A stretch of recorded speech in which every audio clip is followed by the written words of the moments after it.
All right, hey everybody, thanks for watching. Super exciting news. Congratulations to me. Congratulations. Showed up in Kansas, hitting it solid on the range, 160, right, John? Yeah, 160. See, right, there you are. Yeah. So yeah, 160, hit it 160 twice, the high 150s a couple times, and hit 5 shots, and 3 of them were solid. And then worked really hard day 1, and we peaked at 169.2. Yeah. And then I kind of gassed, and then I was getting diminishing returns. Plus, it was like 30-mile-an-hour winds yesterday. It was knocking me off balance a little bit. Anyway, so we came back fresh in the morning, and yeah, so we went from 160 at the start of the trip, and that was the last shot I just hit, which was solid. And so many positives about that. Look at the face to path. Look at the club head speed. There it is. 172. Yeah. You did. Dead straight. Little draw. Was it solid? It was. I mean, it's not in the total hottest part of the face, though. But 172! Oh, yeah. On a 118! 3.8. 172. So that is awesome. I mean, that's PGA Tour. Yeah, the PGA Tour, we would have 70% of the PGA Tour very happy with that. So that's exciting. So we're talking about 12-mile-an-hour ball speed increase. John, what people have said to me, and what I want to make sure that Be Better golfers get from this, is that because in order to do that, we use all these different power tools. Yep, all this different stuff. Yeah, the lag popper, the speed ball, tsunami bar, and more. And the way we did it was we did a full warm up. It was like an hour-long process to get to that point. And warm up using the tools and stuff. And then it was a lot of flip-flopping. Right. So if 172 is my new peak, I want to be living in the 160s. So when I go home, what do you want me doing so that this is like a new normal? Right. First of all, just to reiterate kind of what you're saying, you did this once, it's great. If you go home and don't do this anymore, you lose your speed. It's just like any exercise program or things like that. You got to work on it and do it. So as far as your question, the tools, I think you saw the best results first and foremost with the speed ball, with the power module, with what we call a faceplate. Mm-hmm. This directly translates. You saw great results. You did this right before that last drive. Give yourself some IEP at address, then pop it obviously at the transition. Yeah. 140. Whoa! And smoked it. This would be my number 1 go-to. And you really only need to do this about twice a week. 3 times for speed, 3 times a week maybe. So this is the speed ball, which comes with the pad, and then additionally you can get this tail, which adds a little bit more resistance. That more resistance is key. I love having that. Yeah. So that's the speed ball with the power module. The next thing we did was this. We call it the lag popper, and along with a power whip. Mm-hmm. Okay, so this gives you a little feedback on what your wrists are doing. It'll pop on its own. Okay. You don't have to stop. Yes. That's beautiful. Do it again. When you land, that's your pressure move. Because when you land it, your arm's going to be where in the swing, right? Yeah, like neck high. Yes. Yeah. You got the feel? Okay.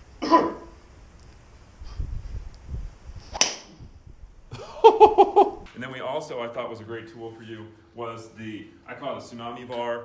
And this is not as much as far as getting your club head speed, but prepping your body for the speed. Right. And then we did some special drills that really I just came up with to try to get speed to create through the whole body and then pulse while you're bracing. Right. We also did that so you can do this whole routine 30 minutes 2 or 3 times a week. Mm-hmm. And you'll change all that. You'll maintain the speed, increase the speed. But the exercise we did with the bands, those types of things, especially the rotary stuff, you can do those almost every day if you want. Or anytime you go to So right here we have these bands, and you guys have seen on the videos. I'll try to edit it in the windmill, the windmill, the one rose windmill, and that kind of stuff. So when you put all that together, you've got this program. I personally love taking my stuff to the gym. If you have a gym where you can do this, because when you're working out in the gym, for a lot of men, you actually are getting tighter. You're kind of just getting tighter. So this keeps you really moving. You already are flexible, but for most people, they're not. So this keeps you moving. Also, the gym, you're kind of pumped up. You're really fired up. And you typically, like in my gym, there's a lot of space here at the Jayhawk Club. Right. So, but yeah, 2 or 3 times a week, and you're gonna actually not only maintain that speed, start to increase that speed. A lot of people are saying like, congratulations, now you're gonna lose your ball 30 yards further into the woods. Yeah. But the thing that John and I noticed, once I started building my speed, the shots got straighter and straighter. So that last drive you can see was, and the only reason that hooked was the wind. There's a right to left wind. You see the flags. But even that's in the fairway. But all of a sudden you've changed your new normal, which is huge. And as you do the training, you're going to maintain this. Here's the other cool thing. With the tour tempo turn this way. Yeah, right. With the tour tempo tones. Oh yeah. You're going to now have, instead of thinking over the ball, you're going to have sort of something to go to. Cool. So it's a system that all goes together. And like you said, you don't hit it any more crooked when you're gaining speed if you're doing it the right way. If you're just swinging out of your shoes and not doing it with the correct body motions, yes, you'll hit it all over. But with what we're doing, you're actually hitting it just as straight. Yeah, the thing I noticed that was different about before, when I've like swung like a total maniac trying to get a lot of speed and had the ball go crooked, and then here when I was swinging like a maniac, but have the ball go straight, was in the tightness in the core and stuff. Because of the tsunami bar and the lag popper and other stuff that was like going back this way, it was kind of like a brace, and then it felt like flexible in the extremities, but like kind of still kind of some tightness here. So that's what all biomechanists will tell you. Okay. You want to transmit power through the core and move through the hips and shoulders. Mm-hmm. So that's exactly what we want to hear. And that's really cool. You got to 172. And as you mentioned earlier, when you use a really good device like a flight scope, you notice that you think you killed one, and it's still 167. Yeah, right. Because on other devices you get a weird reading. Yeah, I have some other things that are like $300. Every once in a blue moon, like you get some crazy number, and you're like, I don't believe it. Right. And there's no cheating it. It is what it is. Yeah. The thing John was telling me about flight scope that was interesting. Tell me, so what does amber mean and what does red mean? Oh, okay. Kind of a cool thing on flight scope. I'm just gonna go to a single there. So let's go one more here. So as that stripe is all yellow, that means this flight scope tracked the ball the entire way, and only at the very little bit it got near the ground, and then it kind of, it was guessing for that red portion. For that red portion, but you know what? That's pretty good, well, because that's actually like missile technology tracking it. That's exactly right. So it pretty much knew where that is at that point. It doesn't need that, a whole ton to do that. But that's why. By the way, guys, if you're training for speed, we haven't really talked about this. You have to measure your speed. If you don't measure it, you can't manage it. Right, because what feels like might be fast. What feels like let's say you swing a light stick or something, you're like, I'm gaining speed. Well, not really, right? It all comes down to measuring it with a club and a ball on a good device like a flight scope. Yeah. And you have to know what those before and afters. You can't go out and play and be like, oh, I'm hitting 30 yards farther. It might be hard ground, downwind, who knows? Mm-hmm. This is a real, true speed increase. And it was kudos to you for the hard work you put in, and you got to have the right tools, and you got to kind of know what you're doing. Yeah. But you're gonna stay right there, if not increase, as you use these tools. Feel free to put any questions directly to John, right to his email. Yeah, juniortourtempo.com. Shoot me an email. Let me know what your questions are, and I'll be happy to answer them. Yeah. Thanks everybody for watching. All right, now I'm going to probably hit more balls because I'm having fun. Thanks for watching that, guys. I was editing that video, and it's something that I've been thinking a lot about recently because I've gotten a lot of comments from you guys about this, and also it's something that I was thinking about, was how the gains are going to stick for a long time. And in that video, as I was cutting it, like 3 different times, John talks about if you don't use it, you're going to lose it. It's something that you have to keep training, and it's almost the type of thing where it's never going to be stable. You're never going to be like, always the same when it comes to your club head speed. You're always going to be moving in one direction or the other. Even if it's minor like this, you're always, either getting faster or getting slower. And what are you doing every day to do that? So, in thinking about how consistent I've been and how consistent I can be in my speed training, I started thinking about how often I've gone and done the workouts since that trip. And it's, sometimes I've done them like consistently, and sometimes like I've like missed 2 weeks or something like that.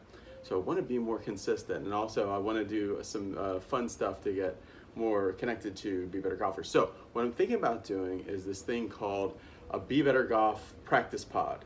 So this would be a Be Better Golf speed practice pod. So this is going to be a weekly meetup for Be Better Golfers, where I'll be there and I'll bring out all those tools, because all those tools together, it's a lot of stuff. But if I bring out the tsunami bar, the lag popper, the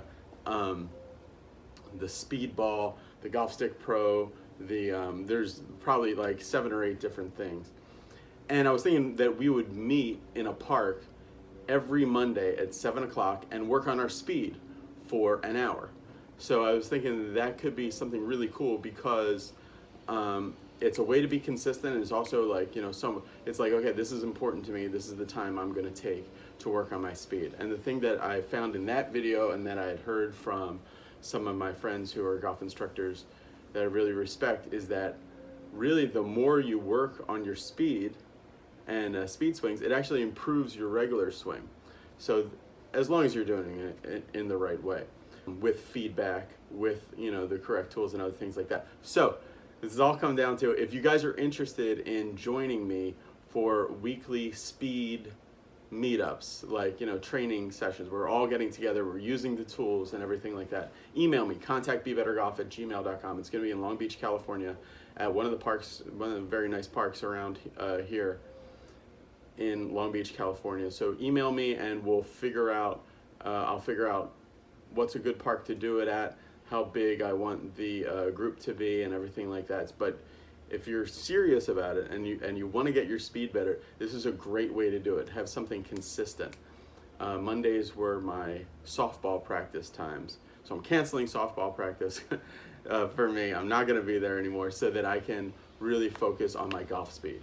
So I'll probably play worse on my softball games, but really what I want to focus on is getting better at golf, obviously. So I'm going to be doing this speed training. I'd love you guys to join me. Contact bebettergolf@gmail.com. I'll give you the details about it as I'm ironing them out. I think it's going to start in 2 Mondays from now. So that's going to be sometime around August 12th, something like that, 2019. And then we're going to let's run it for 12 weeks in a row. Let's try to hit 12 weeks in a row of every Monday. We're working on our speed. And then you can do whatever you want, like on your own time. And then we're going to chart and see, like, okay, who got faster, and also has it improved your scores and stuff like that. I think it's going to be a lot of fun. And all you need is just some green space, the tools, and then I'm also going to bring a net and some other stuff to hit into, so that we can do that same kind of flip-flopping that I was doing in Kansas. I really learned a lot out there, and think it'll help them. And selfish reason, I'm going to be training as well, because that'll be a great time for me to build my speed. So if you guys can come out, let me know. Contact bebettergolf@gmail.com for these Be Better Golf practice pods, speed sessions. All right, see you guys. Bye.